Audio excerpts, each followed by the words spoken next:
Buenos días, estimados estudiantes. Soy el profesor Osvaldo Carreño.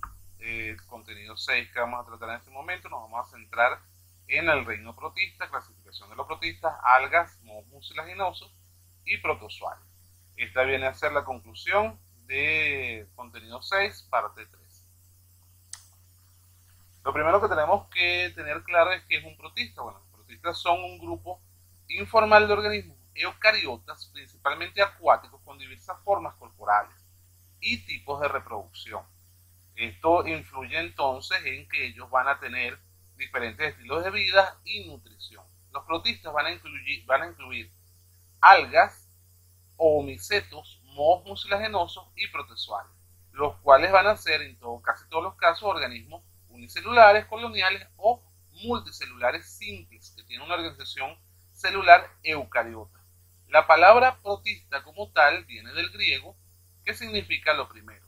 Esto refleja la idea de que los protistas constituyeron las primeras formas de células eucariotas en evolucionar.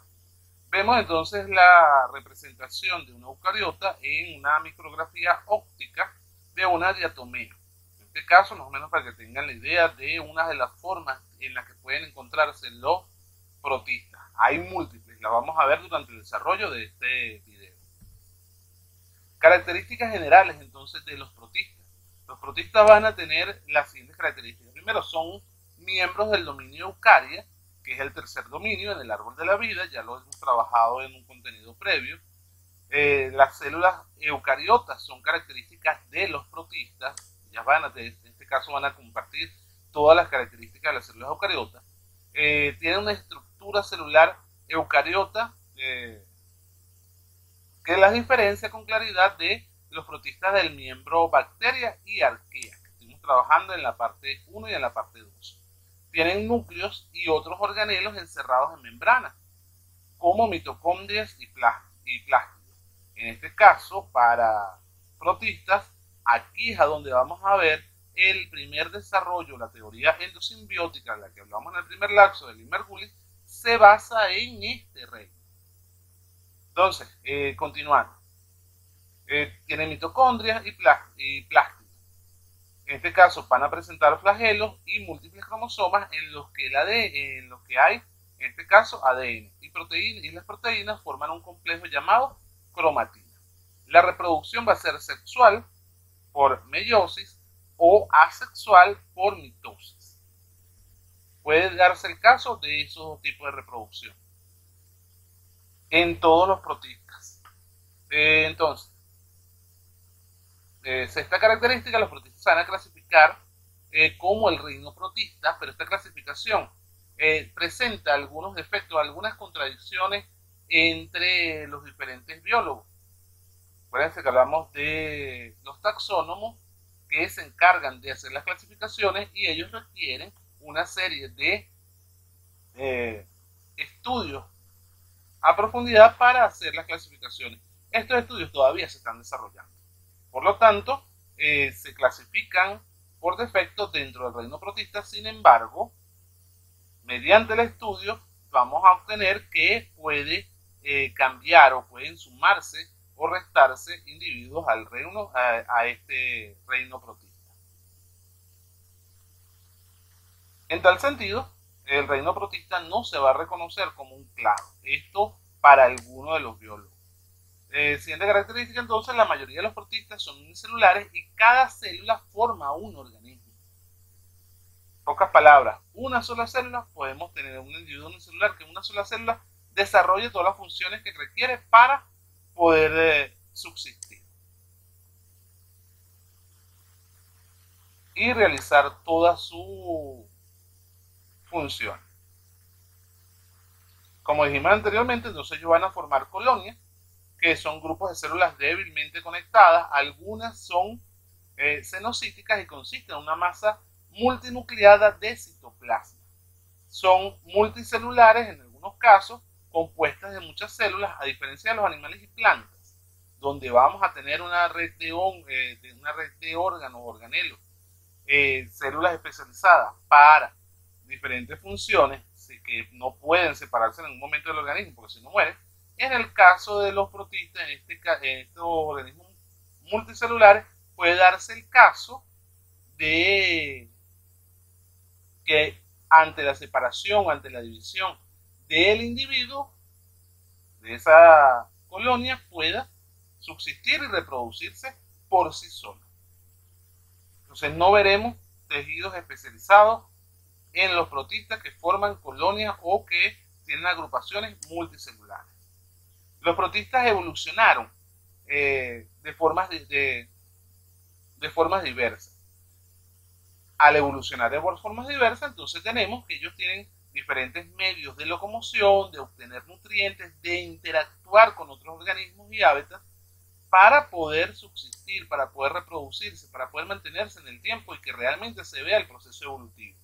Los métodos de obtención de nutrientes difieren en todos los protistas. La mayoría de ellos, en el caso de los protistas, van a ser autótrofas, lo cual no quiere decir que no vayamos a tener protistas heterótrofos, que tienen sus nutrientes mediante la absorción, parecido a lo que hacen los hongos.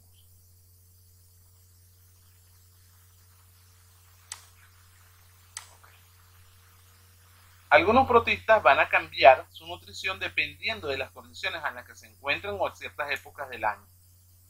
Ellos pueden ser autótrofos durante un periodo y heterótrofos durante otro periodo. Es decir, son altamente adaptables y de allí que las presiones de selección natural en ellos hayan creado la gran diversidad de protistas y de allí que, bueno, sea difícil hacer una clasificación como tal de ellos. Sin embargo, durante la clase lo vamos a clasificar en algunos grupos esenciales.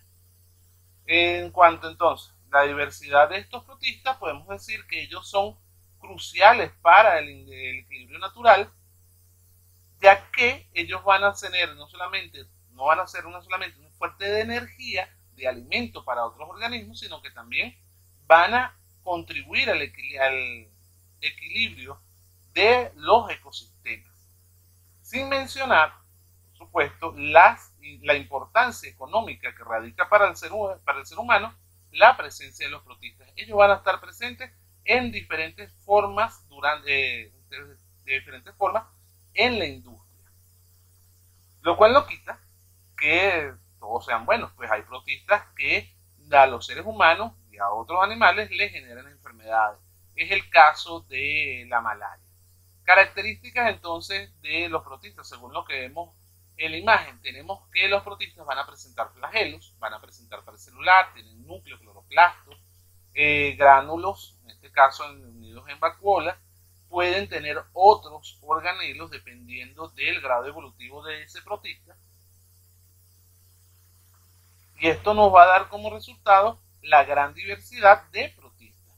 En cuanto a la diversidad de locomoción, vemos en la imagen de la derecha las diferentes formas en las que ellos se van a mover. No todos tienen que moverse, juro, por cilios o por flagelos. Pueden hacer invaginaciones, pueden hacer movimientos que le permitan moverse y desplazarse para obtener su alimento. Como se mencionó en la lámina anterior, los protistas tienen o se consideran las primeras células eucariotas, ya que ellos fueron incorporando organelos en su interior a partir de la ingestión, por supuesto, de lo que hablábamos en la teoría endosimbiótica de Lee Margulis. De allí que lo que vemos en la lámina es la explicación de cómo fueron ganando ellos los diferentes organelos que tienen en la parte interna, principalmente en este caso, y nos centramos en un protista fotosintético heterótrofo que puede realizar fácilmente la fotosíntesis y ese va a ser su principal fuente de alimento. Cuando un protista, en este caso esta célula eucariota que estamos hablando, puede ser dinoflagelada, en caso que tenga dos flagelos. Clasificación entonces de estas células eucariotas protistas. Bueno, ya hablamos un poquito de que tienen cierto grado de complejidad para nombrarlos, sin embargo, sí se pueden nombrar. Se hace la clasificación taxonómica de los protistas mediante el análisis molecular y estudios estructurales. En pocas palabras, veo las moléculas de ARN, veo las proteínas, veo el ADN en algunos casos y además voy a ver la estructura de él, pero como muchos de ellos son parecidos entre unos y otros, es importante establecer relaciones filogenéticas entre los diferentes protistas. Ya el estudio genético nos permite hacer una mayor clasificación o una clasificación más exacta de los diferentes protistas que existen y poder hacer la clasificación taxonómica de ellos. En principio, cuando hablamos de ultraestructura, nos vamos a referir a los detalles finos de la estructura celular revelados por microscopía electrónica. Es decir, vamos a hacer la observación. ¿Qué características tiene? Seguimos con el criterio del Linneo, pero ahora sumamos otro y lo veníamos mencionando anteriormente. Tenemos que hacer el análisis molecular, tenemos que hacer los análisis genéticos para poder clasificarlo. Entonces, la microscopía electrónica, centrarnos de nuevo, va a relevar patrones estructurales similares entre aquellos taxones de protistas y esta va a ser la evidencia molecular comparativa que va a sugerir que hayan patrones o clados monofiléticos. Los biólogos entonces van a considerar, en función de lo que estamos diciendo, a los protistas como un grupo parafilético. Esto es, los protistas contienen algunos descendientes de un centro eucariota común.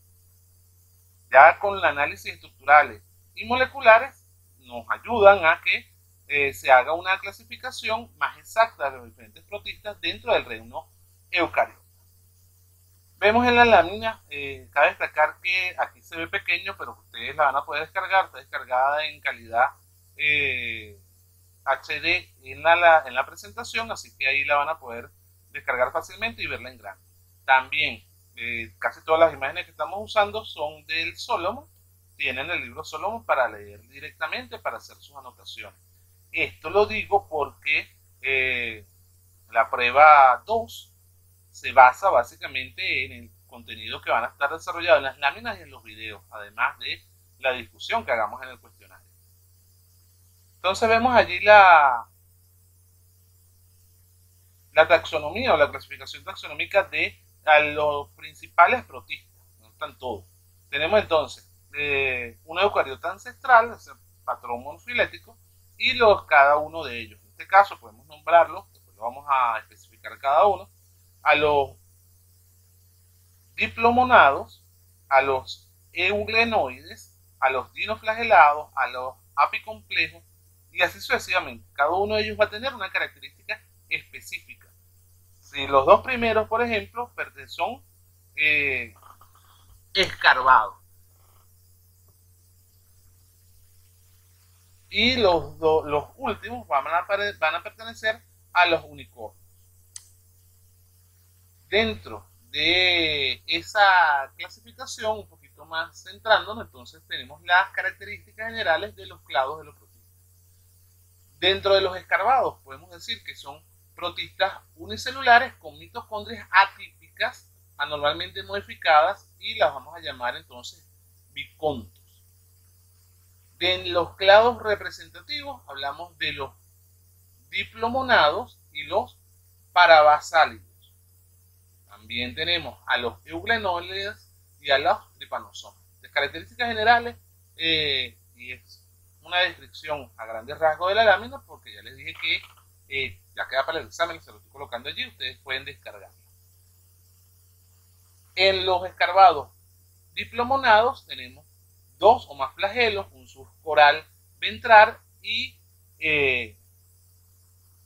una característica especial que le contribuye a la alimentación.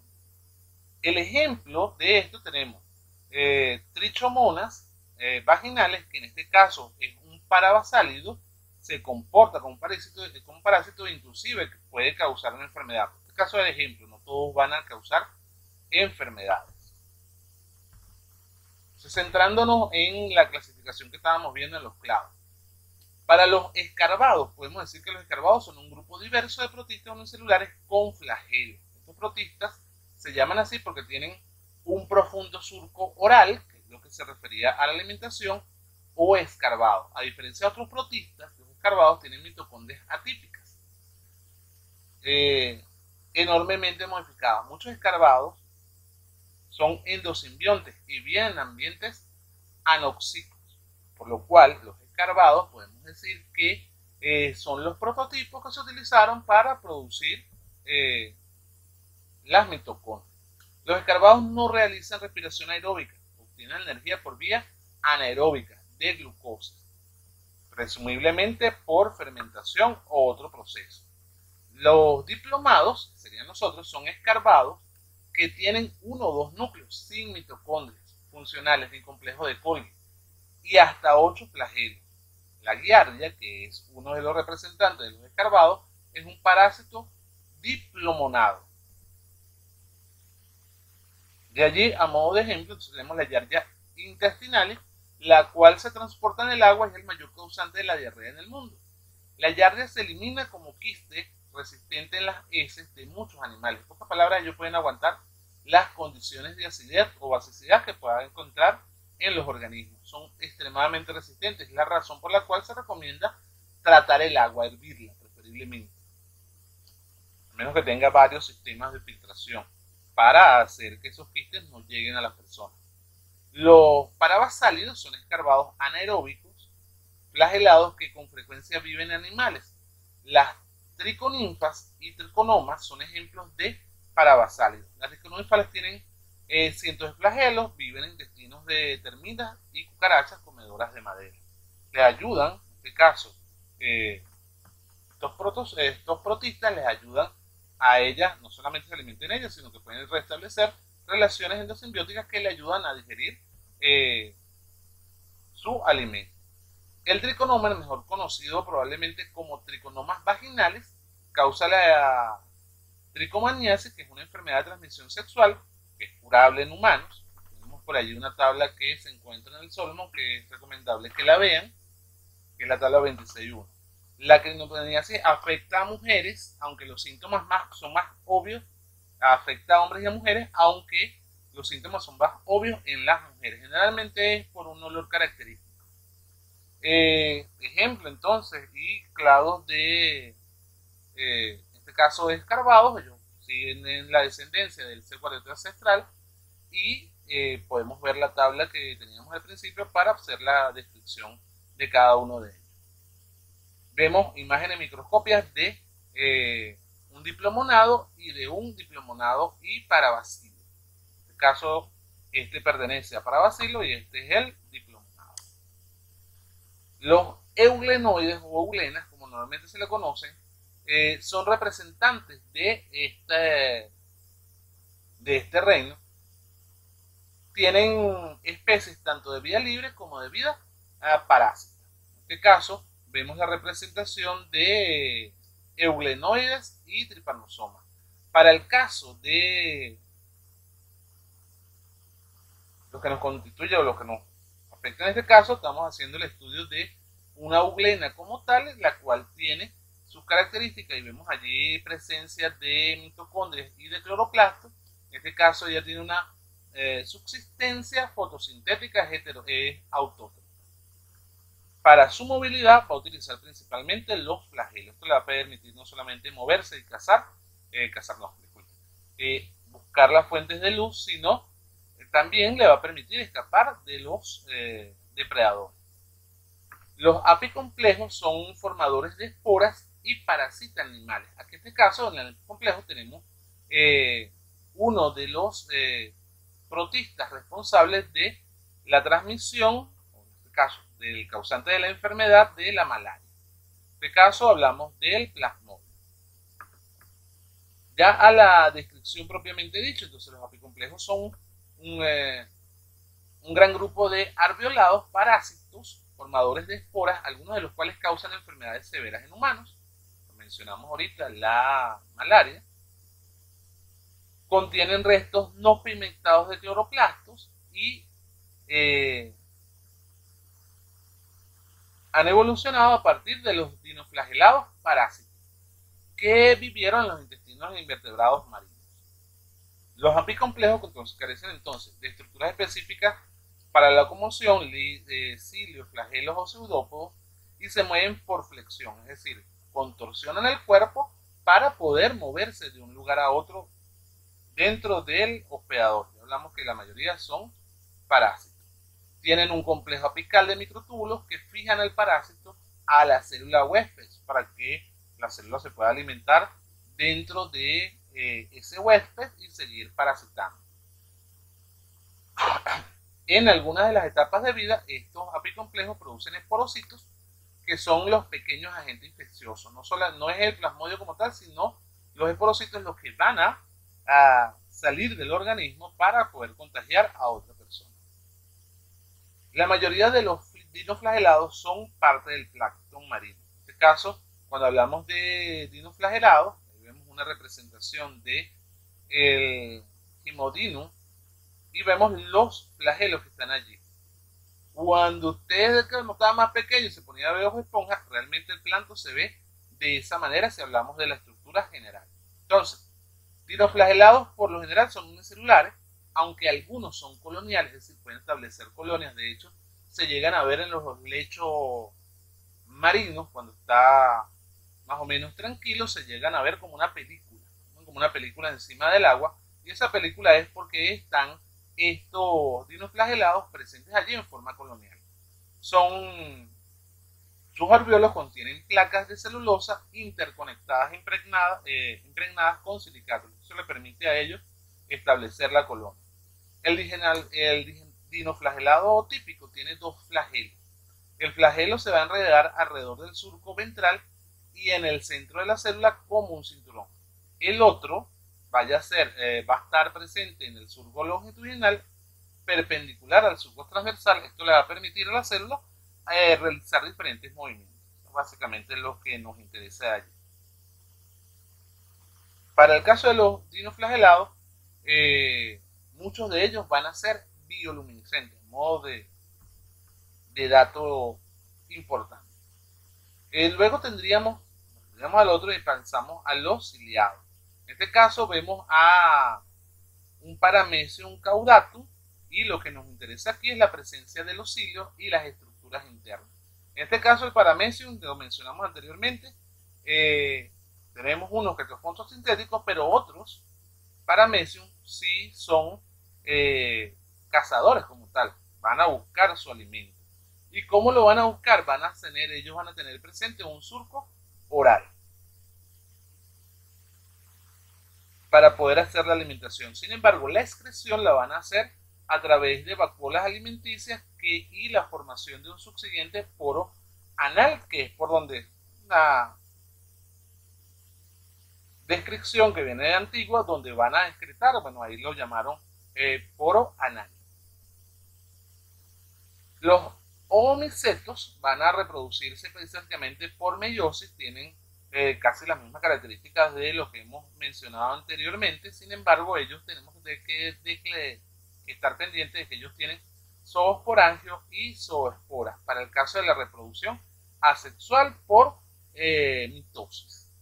La reproducción por meiosis también es válida y entran en juego dos mecanismos distintos para poder hacer una fecundación o una fertilización cruzada en los representantes de este grupo. Otro representante entonces tenemos a las diatomeas, las cuales van a hacer reproducción asexual por división meiótica, donde cada célula va a conservar la misma cantidad de cromosomas, evidentemente pasando primero por el proceso de división celular. Importante que investiguen las características de las diatomeas. Dentro de los protozoarios, y es aquello que le estábamos mencionando, que en algunos casos ellos pueden ser pluricelulares, entonces tenemos a las algas pardas. En el caso de la imagen que tenemos a la derecha, tenemos un lecho de Krebs, que es simplemente un representante de los protistas que vive en forma colonial. Esa forma colonial le ha ayudado a desarrollar estructuras laminarias, y esas estructuras laminarias las que la vamos a conocer como formación de algas, que pueden ser extremadamente duras, por cierto. La gente puede ahogarse enredándose en esa alga que tenemos aquí. También tenemos entonces algas doradas, que se caracterizan por ser microscópicas. En este caso, la medida de estas algas es aproximadamente 10 nanómetros hasta 1 nanómetro. rizarios. Para entrar ya salimos de los que eran los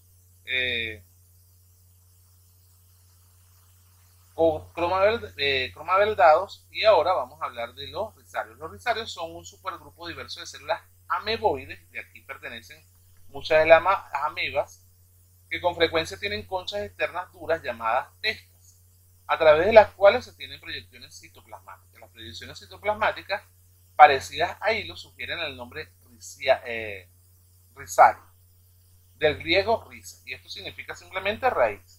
En este caso ellos van a tener una característica específica que les va, según su forma, le permite hacer la clasificación.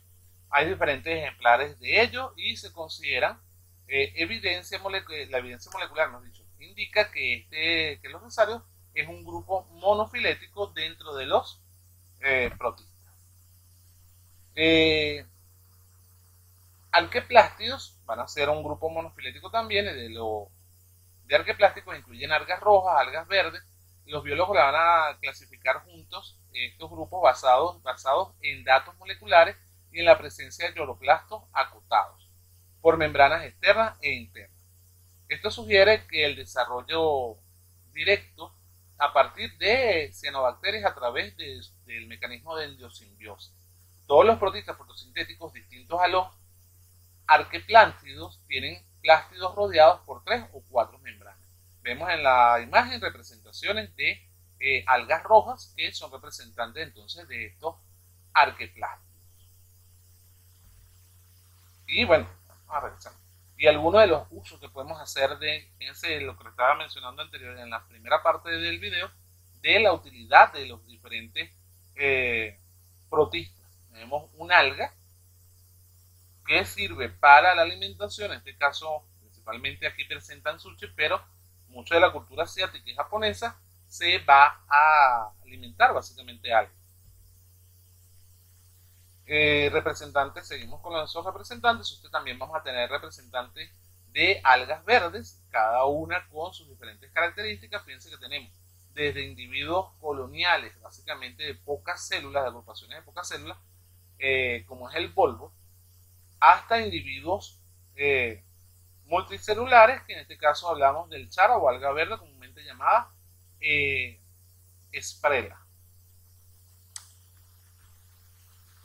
En cuanto al subgrupo, en este caso a lo que tenemos aquí de la clasificación, de hecho tenemos a la animada y vemos el ciclo de vida de el Chadiomonas, donde el cual va a tener tanto un mecanismo de reproducción asexual por mitosis como un mecanismo de reproducción sexual por meiosis, donde debe haber la presencia de gametos, tanto masculinos como femeninos. Esto nos indica que debido a esto podemos tener alta variedad o alta diversidad de individuos representantes de los protistas.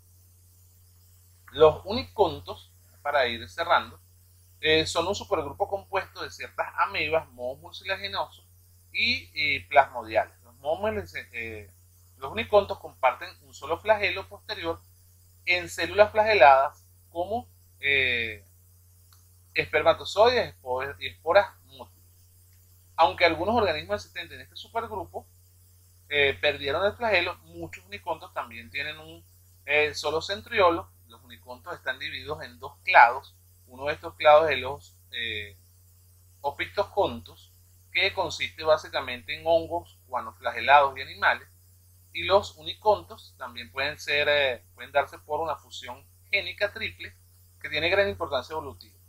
En una función genética triple, 3 genes separados se funcionan en una sola unidad temprano en el curso de la evolución eucariota. El gen fusionado va a codificar una proteína multienzima. De ahí la importancia de que ellos tengan una función genética triple. Ellos van a poder codificar, van a poder tener proteínas que puedan codificar diferentes enzimas dentro de su organismo. Vemos allí algunos de los representantes. En este caso tenemos una amiba como representante básicamente allí. Los mohos mucilaginosos se alimentan como células ameboides individuales. Los mohos mucilaginosos entonces son amebozoos, con cercanas afinidades a las amibas y a los moho mucilaginosos plasmodiales. Durante su etapa de alimentación, cada moho mucilaginoso, o sea, que se encuentren en una asociación colonial, va a alimentarse básicamente cada quien por su cuenta. Y vemos en la representación la forma de alimentación de un moho mucilaginoso. Los cuanos flagelados están cercanamente emparentados con los animales, son los que podríamos decir que presentan diferentes estructuras dentro de su agrupación. En este caso, los cuanos flagelados son flagelados con collar. Estos son pequeños unicontos, no visibles. Se encuentran globalmente en ambientes de agua dulce y marinos. Los cuanoflagelados van a incluir especies tanto de nado libre como de nado como sésiles, es decir, pues se quedan pegadas al sustrato y lo que vaya pasando es lo que voy comiendo. Tienen un tallo delgado, se alimentan básicamente de detritos ricos en bacterias. Su flagelo único está rodeado a la base de un delicado collar de microvellos que atrapan el alimento y lo lanzan. Vemos entonces la descripción de un cuanoflagelado. Eso ha sido todo de procariotas, ya a conclusión del contenido 6. Recomiendo que lean los capítulos referentes al contenido 6 que se encuentra en el Solomon y los que estén presentes en el Hickman. Son los que vamos a utilizar en este caso para el estudio. Que tengan feliz día.